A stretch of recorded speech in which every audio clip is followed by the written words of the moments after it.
Et c'est vrai qu'il y avait deux cas qui étaient intéressants, tu t'en as parlé, c'est Amen Thompson et Jalen Green. Mais c'est vrai que Jalen Green, je sais pas si tu l'avais scouté toi à l'époque, Jalen Green.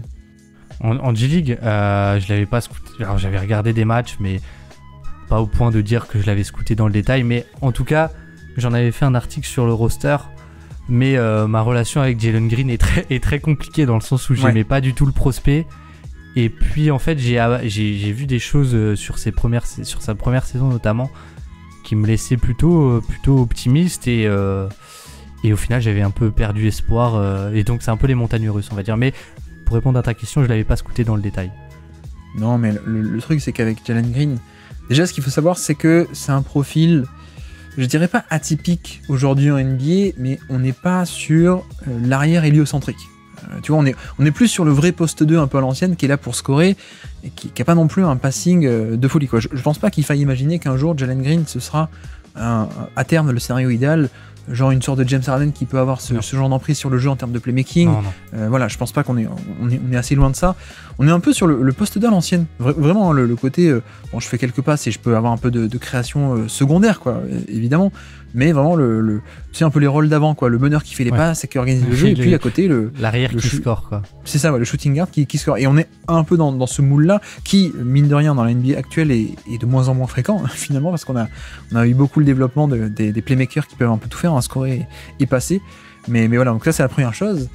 La deuxième, je pense que pour un peu être moins sévère que la moyenne avec lui, je pense que c'est normal ce côté la première saison j'ai beaucoup aimé, mais ensuite la deuxième j'étais déçu, tu viens de me le faire alors que je m'attendais pas à ce que tu le fasses. Mais il y a plein de gens qui disent ça. Je pense que c'est normal en fait. Je pense que c'est normal au début d'être agréablement surpris parce qu'on voit des choses et qu'on découvre, et qu'il y a des rookies qui deviennent des busts, donc il y en a pas mal qui ne font jamais rien. Mais si tu veux, tu sais quand un rookie est en première année, littéralement, pardon. Tu vois ce que tu as envie de voir aussi. Mais non seulement tu vois ça, mais tu vois aussi des choses avec zéro attente derrière. C'est juste tu découvres, et donc c'est que du bonus presque en fait. Donc c'est pour ça que souvent les premières années on découvre, on dit en fait ouais il est comme ça, il peut faire ça. Donc on a souvent une vision qui est moins comment dire, pardon, je me mélange, moins sévère la première année parce qu'on est juste dans la phase de découverte. Donc on se dit bon en plus il est jeune, les défauts etc. Deuxième année peut-être que du coup certains ont eu des attentes par rapport à la première, donc peut-être qu'il a été décevant par rapport à ses attentes, il n'a pas fait de step-up. Après, il y a un thème plus général qui est l'inefficacité chez lui depuis le début, en fait. Et qui n'est pas non plus anormal, parce qu'il est encore jeune. Il a 21 ans. Il a 21 ans, et pour un porteur de balle en NBA, tous les porteurs de balle NBA galèrent en début de carrière, en termes d'efficacité. Tous, à part, sauf si tu t'appelles Kyrie Irving, Stephen Curry ou Tyrese Haliburton, tu galères en début de carrière. C'est le cas pour tous. Il n'a que 21 ans, il est en 3e année, mais il a que 21 ans. C'est pas du tout anormal, mais c'est vrai que c'était aussi la caractéristique de son profil, c'est on va pouvoir développer un peu le côté scouting, il y a plein de qualités très bonnes, mais c'est que pour l'instant le rendu final jusqu'à il y a 10 matchs, on avait un scoreur qui était pas efficace, quoi. Et un scoreur presque unidimensionnel, c'est-à-dire que le profil était, voilà, c'est ça, tu t'achètes quelque chose et il est mauvais là-dedans en plus, donc c'était assez problématique. Et moi je pense que c'est plus, moi je lui ai attribué beaucoup de crédit encore l'année dernière parce que le contexte était mauvais à Houston, tout simplement, avec il n'y avait pas forcément de coaching, mais c'est plus cette saison où je trouvais le début de saison assez inquiétant, et aujourd'hui on en est à se dire que là sur les derniers matchs, je pense avoir vu deux, en tout cas sur le dernier, mais deux des meilleurs matchs en carrière de Jalen Green. Et c'est assez impressionnant, le côté inattendu. Ouais. C'est assez, et le match contre OKC est vraiment assez impressionnant, je trouve, même des deux côtés du terrain en fait. Mais moi je suis bluffé. Alors je suis bluffé vraiment par ses progrès défensifs, Jalen Green. On-ball et off-ball, c'est assez incroyable. Ouais. C'est ce qui est le cas avec beaucoup de joueurs de Houston cette saison, notamment Jabari Smith. Avec l'arrivée de Udoka, Jabari Smith est devenu assez incroyable. Et même dès le début de saison, on avait noté effectivement Jalen Green qui allait mieux sur la défense on-ball. Mais voilà, pour dire aussi pourquoi est-ce qu'il a été deuxième choix de draft, c'est pas pour rien. C'est parce qu'on a un combo, je crois que t'en parlais tout à l'heure, mais on a un combo de explosivité plus shoot qui est un jackpot en fait. Hein. C'est vraiment la théorie parfaite. Alors, il n'y a pas que ça, il y a d'autres qualités, peut-être qu'il n'a pas de passing, etc. Mais je veux dire, en scouting, quand tu trouves un joueur à ce point explosif et à ce point qui a un bon jump shot et surtout avec du toucher de balle en fait, c'est surtout ce combo-là qui est magnifique, et à partir de ça, tu sais que tu peux construire des trucs assez dingues, quoi. Tu peux construire avec en tout cas, tu peux imaginer un potentiel maximum beaucoup plus élevé que quelqu'un qui a juste le toucher de balle mais qui est pas explosif, donc qui peut pas créer de la séparation, créer des espaces de décalage aussi facilement, ou un potentiel plus élevé sur quelqu'un qui est juste explosif mais qui n'a pas de doigté, qui n'a pas de précision, qui n'a pas de toucher, qui n'a pas de finition, etc. quoi. Donc voilà, c'est ça aussi, ça part de là à la base, c'est pour ça qu'il est aussi impressionnant. Et en plus, au-delà au moment de sa draft, quand même, un truc qui est noté et qui est presque admis, c'est qu'il a le shoot, qu'il a l'explosivité, le premier pas absolument dingue, pour le coup, vraiment absolument dingue. Et il a déjà aussi la capacité de se créer son tir. C'est-à-dire qu'il a une capacité à créer de la séparation de Jalen Green. C'est ça, ouais. Qui va aussi avec tout son profil physique qu'on a dit. Mais qui est un plus aussi, qui est déjà là au moment de sa draft. Et, tu vas m'achever, Baptiste. Est-ce que tu connais Flubber ou pas? Le film Flubber? Non. Non, ça te dit rien. Ok, bon. C'est pas grave, je suis très vieux apparemment. Non, moi, mon surnom pour lui, c'est Flubber, parce que Flubber, c'est un film avec une substance très bizarre que le mec met sous des chaussures de basketteur. Ils font des sauts de ils font des sauts de 25 mètres. Flubber. Mais moi, je pense à lui à chaque fois parce qu'effectivement, l'explosivité est dingue, quoi. L'explosivité est vraiment dingue. Et puis, pas que l'explosivité, il y a une fluidité aussi. Une fluidité, c'est pas juste démarrer, tu vois. Je pense que tu compares Jalen Green à un Derrick Jones Jr., il y a une fluidité avec ballon, surtout on parle de avec ballon qui est assez dingue. Donc explosivité en fin de drive, de vertical, détente verticale, détente, explosivité horizontale sur le premier pas. Il y a tout ce qu'il faut, il y a le toucher, il y a le dribble, les skills, il y a le jump shot, etc. D'ailleurs, avant même le début pendant ce run-là, je crois qu'il y a une stat qui est sortie, ou même au début de cette saison, quels sont les joueurs qui dégainent le plus facilement un pull-up quand tu passes sous l'écran. La stat était un peu sortie, il était deuxième de NBA derrière Curry, et tu dis ouais, bah, ok, il dégaine beaucoup, mais il en met pas forcément beaucoup en fait. Et en fait si, en fait c'était aussi une des meilleures efficacités pour mettre le pull-up quand le défenseur passait sous l'écran. Je crois que c'est Todd Whitehead qui avait sorti la stat sur Twitter, vous pouvez aller voir, c'est un des meilleurs en data visualization. Mais donc voilà, il y a le jump shot, il y a le pull-up, il y a le drive, donc théoriquement il y a tout dans la théorie. Le problème c'est qu'on n'avait pas tout concrètement. Jusqu'ici, on n'a pas tout concrètement, pardon. Et notamment, il y a un point qui, je trouve, est assez sous-estimé en scouting, c'est, bon, l'intelligence de jeu et le côté comprendre le jeu, comprendre les rotations, etc., ça c'est important. On a fait un podcast sur les passeurs, là, il y a pas longtemps avec Azad. Je parlais du fait que certains joueurs sont pas dans l'adaptation et l'adaptabilité, ils sont plus dans des schémas en tête, des patterns, des schémas en tête de j'attaque à droite, je vais à gauche, je sais qu'il y a ça et je fais ma passe comme ça. Et c'est pas bien parce que du coup, si la rotation se fait pas exactement comme tu l'imagines, il y a des joueurs qui savent pas s'ajuster en fait. Donc c'est problématique pour des passeurs un peu à pattern. Et parfois c'est un peu le cas aussi avec des joueurs dans le scoring en fait. Je sais pas, j'ai pas soit la vision, soit la compréhension du jeu. C'est préconçu un peu ce qui va se passer. Exactement, préconçu. Et je trouve que Jalen Green, il y avait un peu ça. Et je pense que c'est un aspect un peu sous-estimé en scouting, c'est, tu vois, encore une fois, hein, explosivité, toucher, skills, dribble, etc. Mais comment est-ce que tu mets tout ça ensemble? Pour moi, c'est un peu ça qui est primordial, qui est souvent sous-estimé, c'est comment est-ce que tu mets tout ça ensemble? Et c'est ça qui fait le jeu en fait. C'est ça qui, parce que ça reste un jeu et c'est qui joue le mieux. C'est pas qui a les meilleurs atouts, la NBA, le basket. C'est qui joue le mieux et qui utilise le mieux ses atouts. Luka Doncic, il a pas l'explosivité, mais c'est celui qui joue le mieux. C'est celui qui comprend le mieux comment est-ce qu'on fait, comment utiliser ça, enfin voilà, etc. Ou même pour prendre un exemple beaucoup moins élite, mais Austin Reeves, il comprend quoi faire, comment s'adapter, il sait lire, il sait réagir, il y a la réactivité, il y a la lecture, etc. Donc il y a ça. Et Jalen Green, je trouve que il est encore jeune et il avait pas encore trop ça. C'était que faire, comment lire le jeu, la prise de décision en fait. On parle souvent de prise de décision sur le passing. Oh, il a fait un turnover, c'est une mauvaise prise de décision, certes. Il y a aussi la prise de décision dans le scoring en fait, comment attaquer, et pas que prendre des pull-ups, hein, pas que prendre des mauvais tirs, il y a aussi comment attaquer, quel angle, comment faire en fin de drive quand tu arrives à la finition. Et tu vois, la finition, c'est notamment un des domaines sur lesquels je trouve qu'il était mauvais. Ça fait 2 ans et demi qu'il était parmi les pires drivers de NBA en termes d'efficacité en fin de drive. Ben là, je trouve que ça va mieux. Alors le spacing est mieux, mais en termes de prise de décision j'arrive en fin de drive, il y a un défenseur, comment est-ce que je négocie l'action ? Comment est-ce que je négocie ? Est-ce que je me lance un peu n'importe comment ? Est-ce que j'essaie d'éviter ? Ou alors est-ce que je fais un pas sur le côté puis je reviens là ? Est-ce que tu vois, il y a tout un jeu de savoir-faire en fait, hein, ça s'invente pas. C'est pas parce que t'es explosif et que t'as du toucher que t'es un bon finisseur. Il y a aussi le savoir-faire et je trouve que il était pas bon là-dessus. Il est en train de s'améliorer, donc c'est là où ça peut complètement lui servir à exploiter son potentiel. Ouais. Ben, alors, je sais pas, j'ai trop de choses à dire sur Jalen Green, mais sur ce côté driver, c'est vrai que là où c'est assez symptomatique, je trouve, où c'était assez symptomatique, c'est que c'était un des joueurs qui se faisait le plus contrer de NBA, je pense. Ouais. Parce qu'il n'avait pas la capacité. En fait, c'est lui qui se faisait lire un peu, plus que lui qui lisait la défense. Je sais pas si c'est très clair ce que je veux dire. Oui, c'est ça, ouais. Mais voilà. Et là, je trouve. Alors, je suis allé regarder aussi sur les drives, mais bon, c'est des petits échantillons, donc ça vaut pas énormément de choses. Mais sur la saison, avant ce stretch, il était à 44% sur les lay-ups en fin de drive, juste sur la réussite sur les lay-ups. Juste pour dire, hein, Baptiste, 44% c'est pas bon.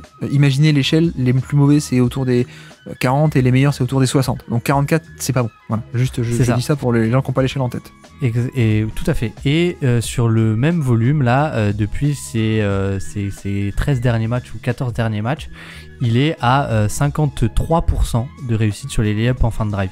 Alors, une question que je me pose, et je sais pas, c'est à quel point est-ce que des drives en transition, c'est aussi compté comme des drives? Bonne question. J'ai jamais su. Mais je crois que non, mais je crois que non. En tout cas, c'est un détail, parce que c'est vrai que je trouve que sur ces derniers matchs, il y a une capacité de réagir plus que de... vraiment d'adaptation en mouvement, pendant ces drives en mouvement, qui est vraiment en grosse progression. Et un truc aussi qu'on n'a pas dit, mais qui je trouve il fait de mieux en mieux, c'est la capacité aussi à absorber le contact et aller au contact. C'est pas Zion, parce que Zion, voilà, non. Mais ça c'est sûr. C'est même sans doute pas Anthony Edwards là-dessus. Mais c'est vrai que c'était aussi un de ses défauts, parce que Jalen Green est arrivé très maigre en NBA. Si je dis pas de bêtises, il était en dessous des 80 kilos. Et il a gagné en muscle depuis, et ce qui est aussi normal avec son développement physique, on va dire. Mais là, je trouve sur le match d'OKC, c'est très parlant, parce qu'il y a des séquences où il lit beaucoup mieux la défense. Il lit d'abord la couverture défensive, c'est-à-dire on fait un edge, donc il split la défense, et ensuite il attaque très agressivement le cercle, mais en même temps intelligemment, j'ai envie de dire. Il y a notamment un Eurostep assez magnifique au début du match pour éviter le défenseur, et sur la fin de match, il y a 2 lay-ups où il va au contact, il a le body control, il absorbe le contact, il explose pas au contact comme il avait tendance à faire avant, et il arrive à finir avec la faute, je crois, une fois, et l'autre fois il arrive à finir sur un lay-up. Donc ça, je pense que c'est un peu la base de sur quoi il faut construire à l'avenir, un peu quand le shot making va un peu redescendre, ce qui va pas être anormal, hein. Je pense qu'on peut avoir un bon shooter, et quelque chose qui est aussi intéressant avec Jalen Green, c'est le côté il prend beaucoup de shoot, il a un gros volume de shoot, et on sait, et je crois que c'était dans l'hebdo qu'on en avait parlé, que le shoot, il y a aussi un côté mental. Il y a un côté mental qui est, on sait pas trop ce qui se passe en fait, mais qui semble indéniable en tout cas. Et Jalen Green, c'est un joueur qui, je pense, est très affecté aussi par ce qui est dit autour de lui, etc., pour avoir lu des papiers sur lui notamment. Et il y a l'impression que pour une fois dans sa carrière, il a la confiance. Alors après, la question, c'est, pour moi, la question, et c'est ce que je me suis demandé aussi l'autre jour sur Twitter, c'est quel est le vrai niveau de shotmaking, parce que les progrès de drive sont assez cool, et même ses lectures au passing sont, on va dire, en progrès, mais ne seront jamais à un niveau de bon passeur. Par exemple, même quand on le voit faire des skip passes, quelque chose que vous avez dit dans le podcast sur les bons passeurs, c'est même la vitesse des passes. et ben la vitesse de ses passes, même quand il les voit, elle est pas géniale, j'ai envie de dire, et il les voit pas tout le temps, donc ce sera jamais un bon passeur. Et du coup, pour moi, ce qui va déterminer beaucoup de choses avec Jalen Green, c'est quel est le niveau réel de shot making en fait. Oui. Alors après, au niveau, comme dit, hein, il a dû toucher. L'indicateur lancer franc, on est autour des 80% au lancer franc, ce qui veut dire quand même plutôt pas mal, hein, donc plutôt bon indicateur. Vous savez que les deux qualités sont corrélées, hein, le fait de mettre des lancers francs, le fait de mettre des jump shots, donc toujours un bon indice, un bon indicateur à lire. Mais oui, je pense que il était pas bon au panier. À voir s'il pourra continuer un peu ce côté en fait prise de décision au panier, hein, tout simplement. Voilà, il est explosif, assez grand, assez long pour son poste. Maintenant, il faut apprendre à se servir de ces outils, quoi. C'est pas inné. C'est pas, tu t'inventes pas bon finisseur. Il faut apprendre comment négocier telle ou telle situation, le footwork, etc., etc. Donc, le panier, il a été mauvais. Les 3 points, il était mauvais, mais je pense que c'est aussi à cause du régime de tir, en fait. Donc, je pense qu'on a eu affaire au début à un joueur qui était très inefficace, mais parce qu'il y avait soit une mauvaise sélection de tir, soit aussi une mauvaise prise de décision et un drive qui est pas top. Il va pas non plus détonner pour l'instant sur la ligne des lancers francs. Ça pourrait être bien qu'il aille beaucoup plus sur cette ligne des lancers francs que c'est le cas actuellement. Il est autour des 11% de shooting foul de percentage, donc des fautes provoquées pendant une tentative de tir. 11%, c'est pas mal, mais les meilleurs sont à 20% pour vous donner une idée. Donc c'est pas catastrophique, mais c'est pas bon non plus, et ça pourrait être pas mal de points bonus à aller chercher, quoi. Ce qui est intéressant, je trouve, et c'est une réflexion que je me suis faite l'autre jour, et j'ai pas la réponse dessus, c'est il y a beaucoup moins de fautes sifflées. Plus la saison avance, moins il y a de fautes sifflées. Alors certains crieront au hasard, d'autres diront qu'il y a des consignes qui ont été données pour un peu changer le jeu. Mais ce que je trouve intéressant, c'est que le shooting foul percentage de Jalen Green, lui, a pas baissé. Et en fait, si la moyenne baisse, mais que toi tu restes stable, techniquement tu montes un peu dans la hiérarchie. Donc voilà, c'était une petite réflexion que je m'étais faite aussi à propos de ça. Mais il reste loin des meilleurs, ça c'est sûr. Après, il y a aussi un truc assez simple, hein, qui joue. Je pense que l'angle des drives peut aussi être assez important, parce que tu vois que c'est pas pareil d'attaquer depuis l'aile ou alors en tournant autour de Alperen Sengun, ou alors d'attaquer depuis des vraies configurations de vrais 5-out aussi. Tu vois, tu prends de la vitesse, tu prends l'angle sur ton défenseur depuis le début du drive, etc. Donc c'est pas totalement pareil. Et pour se projeter un peu à l'avenir, je crois qu'on en avait parlé cet été quand on a fait les stats de la saison spéciale Houston, un peu en mode bilan de saison en 2023 l'été dernier. Moi, je pense que son profil, c'est pas tant que ça un go-to guy playmaker, ça on l'a dit. Je pense pas non plus. Enfin, je pense que l'avantage de son profil, c'est aussi un peu comme des Booker, un peu comme des Paul George, un peu comme des Jamal Murray, d'être un peu un profil polyvalent. C'est-à-dire on-ball, mais aussi off-ball. Je pense que on-ball, il a pas un plafond digne de Luka Doncic ou de mecs comme ça, en termes de scoring, même en termes de scoring, hein, je veux dire.